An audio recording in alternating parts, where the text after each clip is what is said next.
कहानी की शुरुआत में हमें समुंदर के बीच एक शिप को दिखाया जाता है जिसका नाम होता है क्वीन मैरी। और ये समय होता है सन 1938 का, जहां हमें शिप के अंदर एक कमरे में बहुत सारी लाशों को दिखाया जाता है। किसी ने इन सबको मार दिया होता है। तभी यहाँ पर शिप का एक गार्ड आता है जो क्वीन नाम की औरत को ढूंढ रहा होता है।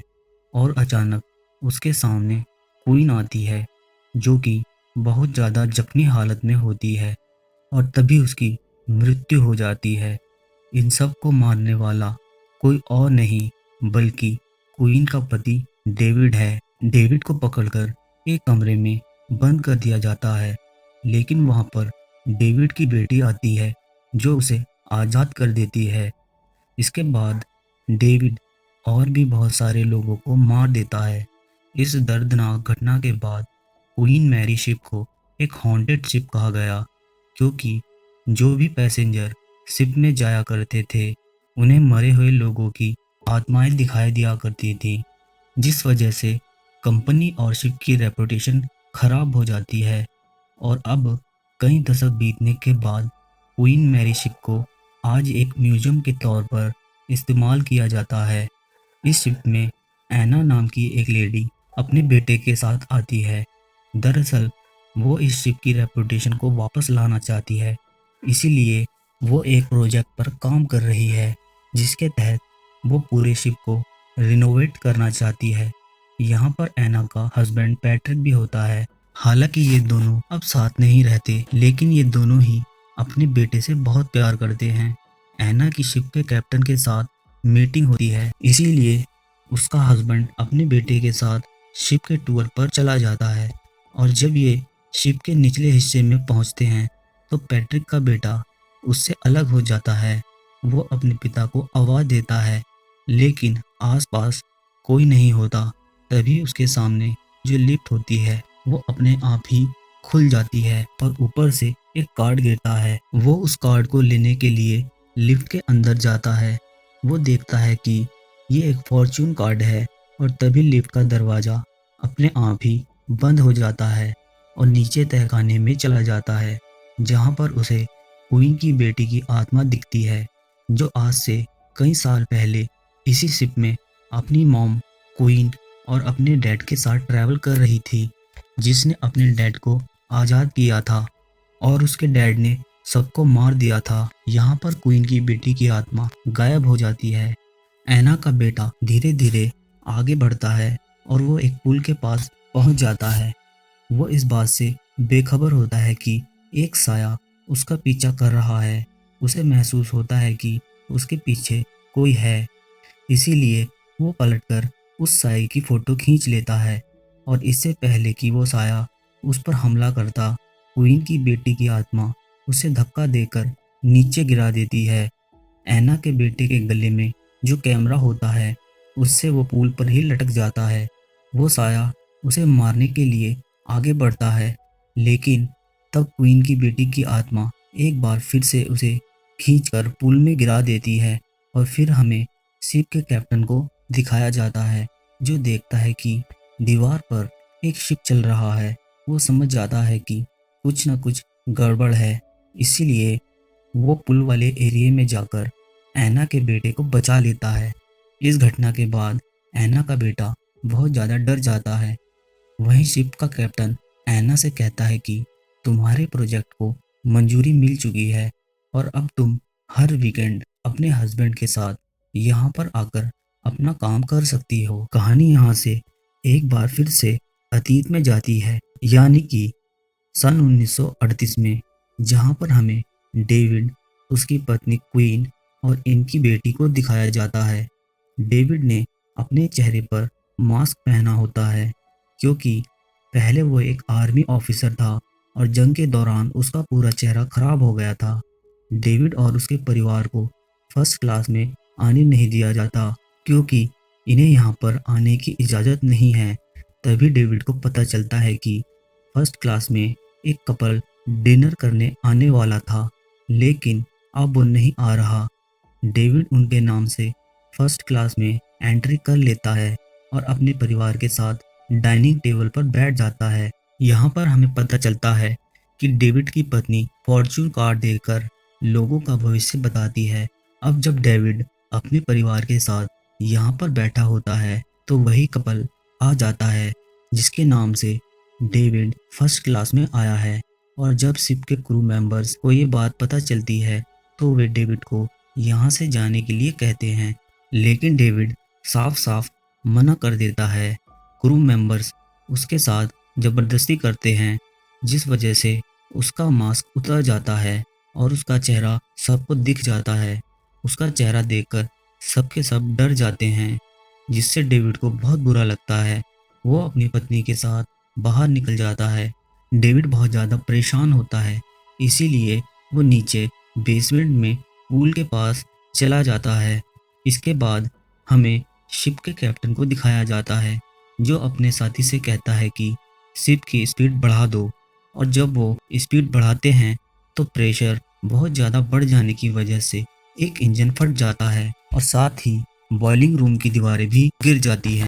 इसके बाद डेविड अपने रूम में वापस आता है जहाँ पर उसकी पत्नी क्वीन उसे बताती है कि हमारी बेटी का कुछ पता नहीं चल रहा है, हमें जल्द से जल्द उसे ढूंढना होगा। लेकिन डेविड उसकी बात का कोई जवाब नहीं देता। वो पूरी तरह से बदल चुका है, साथ ही उसके हाथ में एक कुल्हाड़ी भी होती है। वो वॉशरूम में जाता है। उसकी पत्नी को उस पर शक होता है, लेकिन इससे पहले कि उसकी पत्नी कुछ कर पाती, वो वॉशरूम से बाहर आकर उस पर हमला करके उसे घायल कर देता है। आसपास के रूम से कई लोग उसके कमरे में आ जाते हैं, लेकिन डेविड उन सबको मार देता है। इसके बाद हमें शिप के कैप्टन को दिखाया जाता है जिसके पास उसका एक साथी आता है और डेविड के बारे में उसे बताता है कि डेविड ने कई लोगों को मार दिया है, लेकिन अब उसे पकड़ लिया गया है। लेकिन कैप्टन की कुछ और ही परेशानी होती है क्योंकि अब शिप का इंजन नहीं चल रहा है और शिप में पानी भर रहा है।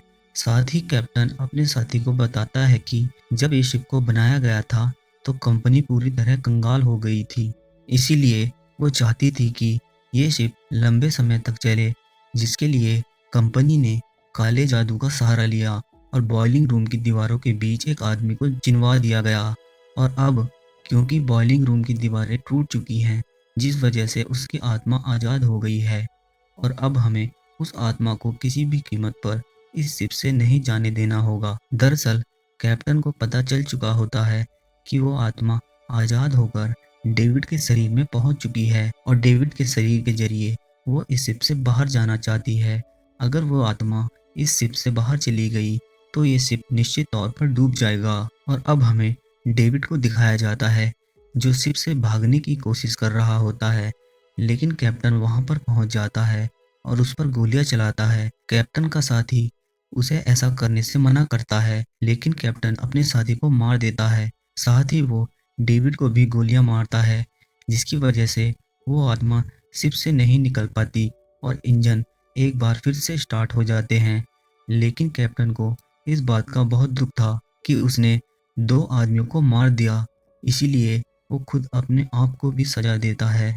कहानी वापस प्रेजेंट में आती है जहाँ पर एना और पैट्रिक वीकेंड के दिन शिप में आते हैं, लेकिन शिप का कैप्टन कहता है कि तुम्हारा बेटा लूकस तुम्हारे साथ नहीं है, इसीलिए मैं आज तुम्हें काम करने की इजाज़त नहीं दे सकता। पर एना और उसका हस्बैंड पैट्रिक दोनों कैप्टन से रिक्वेस्ट करते हैं, जिसके बाद वो मान जाता है। एना अपने कमरे में जाती है, उसके हाथ पर पट्टी बंधी होती है और जब वो उस पट्टी को खोलती है तो वहाँ पर घाव का निशान होता है। दरअसल जब वो अपने बेटे के साथ घर गई थी तो वो पूरी तरह बदल चुका था और एक दिन ऐना देखती है कि उसका बेटा ल्यूकस खिड़की के बाहर रेलिंग पर खड़ा है। वो उसे अंदर आने के लिए कहती है पर वो कहता है कि मैं उस शिप में दोबारा नहीं जाऊंगा, वहाँ पर बहुत ही डरावनी आत्माएं हैं जिनसे मुझे डर लगता है। ऐना अपने बेटे को समझाते हुए धीरे धीरे खिड़की की ओर बढ़ती है और जैसे ही वो खिड़की से हाथ बाहर निकालती है, खिड़की अपने आप ही बंद हो जाती है जिससे उसका हाथ जख्मी हो जाता है। ऐना इस पूरी घटना से बहुत ज़्यादा डर जाती है। रात को ऐना जब अपने कमरे में सो रही होती है तभी उसे अजीब सी आवाज़ें सुनाई देती है, जिससे उसकी नींद खुल जाती है। वो अपना फ़ोन उठाकर देखती है, जो टूट गया था, और तभी फ़ोन के अंदर से एक हाथ निकलता है, जो उसका गला पकड़ लेता है। ऐना उस हाथ से बचने के लिए एक पेन उठाकर उस हाथ पर हमला करती है, पर हाथ गायब हो जाता है और वो पेन उसी के हाथ में लगकर उसे और भी ज़ख्मी कर देता है। तभी वो अपने चारों तरफ देखती है, जहाँ पर बहुत सारी बॉडीज़ होती हैं। ये देखकर वो ज़ोर-ज़ोर से चिल्लाना शुरू कर देती है। तभी वहाँ पर पैट्रिक आ जाता है, जो ऐना की ऐसी हालत देखकर डर जाता है। वो ऐना को शिप के बार काउंटर में ले जाता है और वहाँ पर ऐना उसे बताती है कि जब मेरा बेटा खिड़की के बाहर रेलिंग पर था, तो मैंने उसके अंदर किसी और की आत्मा देखी थी, और ये आत्मा और किसी की नहीं, बल्कि क्वीन और डेविड की बेटी की थी, जिस आत्मा ने उनके बेटे को पूल के पास बचाया था। पर जब उस आत्मा ने पूल के पास उसे बचाया था, तो वो आत्मा इनके बेटे के अंदर चली गई थी और इनके बेटे ल्यूकस की आत्मा वहीं पर रह गई थी। यानी कि अब भी इनके बेटे की आत्मा इसी शिप में है और ये अपने बेटे की आत्मा को ढूंढने के लिए यहाँ पर आए हैं। इसके बाद हमें शिप के कैप्टन को दिखाया जाता है, जो इन पर नज़र रख रहा होता है और उसे इन दोनों पर शक हो जाता है। इसीलिए वो अपनी रिवॉल्वर निकालता है और उस ओर जाने लगता है, जहाँ पर ये दोनों जा रहे होते हैं। ये दोनों नीचे बेसमेंट में जाते हैं, जहाँ पर पूल है। यहाँ पर इन्हें एक कैमरा मिलता है। ये इन्हीं के बेटे का कैमरा होता है, जिससे उसने उस साये की फ़ोटो खींची थी। ये उसके रोल को निकाल लेते हैं। साथ ही पैट्रिक इस पूरी जगह को स्कैन करना शुरू कर देता है और जब वो शिप को स्कैन कर रहा होता है, तो उसे नीचे एक चैम्बर मिलता है, जिसके अंदर उस आदमी को दफनाया गया था। उस चैम्बर को देखकर पैट्रिक समझ जाता है कि यहाँ पर किसी को मारा गया था और अब यहाँ पर जो पूल होता है, उसके अंदर ऐना को खून दिखाई देना शुरू हो जाता है। तभी वो अपने बेटे की आत्मा को भी देखती है और जैसे ही ये अपने बेटे की आत्मा की ओर बढ़ते हैं, यहाँ पर शिप का कैप्टन आ जाता है, जो इन दोनों को रोक लेता है। दरअसल शिप के कैप्टन को शिप के बारे में सब कुछ पता होता है।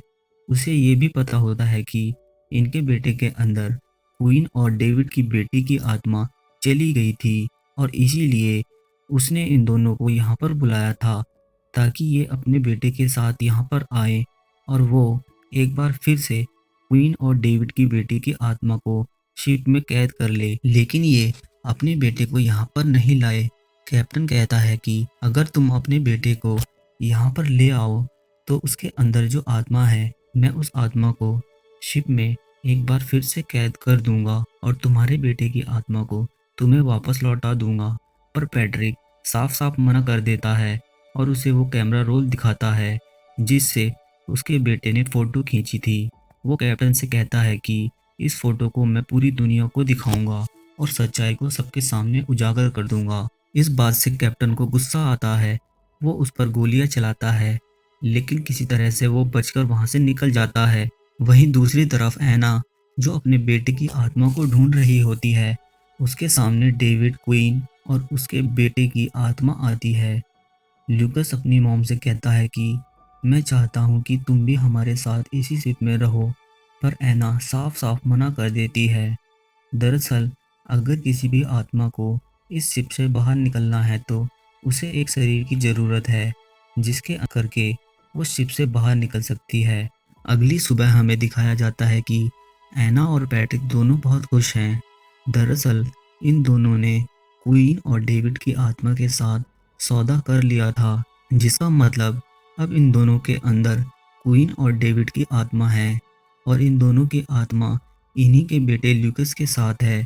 शिप से बाहर निकलने से पहले ये कैमरा रोल को डस्टबिन में फेंक देते हैं और जैसे ही ये शिप से बाहर निकलते हैं, पुलिस वाले इन्हें पकड़ लेते हैं, क्योंकि इनके ऊपर इन्हीं के बेटे के कत्ल का इल्ज़ाम होता है।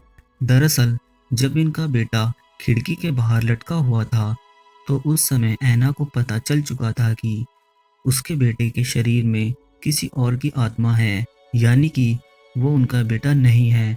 और ठीक उसी समय उसका पैर स्लिप हो जाता है। वो अपने बेटे को नहीं बचाती, जिसकी वजह से ल्यूकस ऊपर से गिर जाता है, उसकी मृत्यु हो जाती है। और ये सब इनके नेबर ने देख लिया होता है, जिन्होंने पुलिस को सब कुछ बता दिया है। इसीलिए पुलिस ने इन्हें इनके बेटे के कत्ल के इल्ज़ाम में गिरफ्तार कर लिया। साथ ही शिव की सच्चाई कभी किसी को पता नहीं चलती। लोग उसी तरह से वहाँ पर म्यूजियम देखने आते रहते हैं, जैसे पहले आया करते थे। लेकिन किसी को नहीं पता कि यहाँ पर एना, पैट्रिक और ल्यूकस, इन तीनों की आत्माएं आज भी एक साथ हैं।